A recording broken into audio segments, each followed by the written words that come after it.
হ্যাঁ মাদ্রাসা।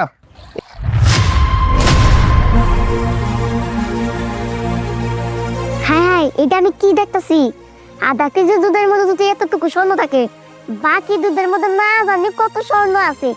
না না না, এই দুধ তো আমার আচ্ছারা কম যাবে না, যেভাবেই হোক এই সম্পূর্ণ দুধ আমি রাইখা দেবো। আপনি কোনো চিন্তা করেন না, এখন অনেক দুধ আছে। ঠিক আছে, আমি এখনই আইতেছি দুধটা দিয়া। আচ্ছা রাখি দিলে। মা তাড়াতাড়ি টাকাটা দাও, আবার এই মাদুর বাড়িতে যাইতে হতো দুধ লিয়া। আসলে হয়েছে কি চাচা, আঙ্গ বাড়িতে তো মেহমান আইবো, এই আধা কেজি দুধ হইব না। যদি আমরা সম্পূর্ণ দুধ দিয়া যাইতেন তাহলে আমার অনেক ভালো হইতো।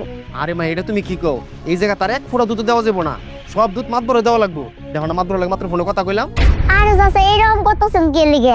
হ্যাঁ টেয়াদা দুধ নেব, আমিও তো টেয়াদাই দুধ নেব, আমার এই দুধগুলো দিয়ে যান। আরে না না দেওয়া যাবো না, এই দুধের লেগে মাতবর সব অগ্রিম টিয়া দিছে। আচ্ছা চাচা, আপনার যে বাড়ির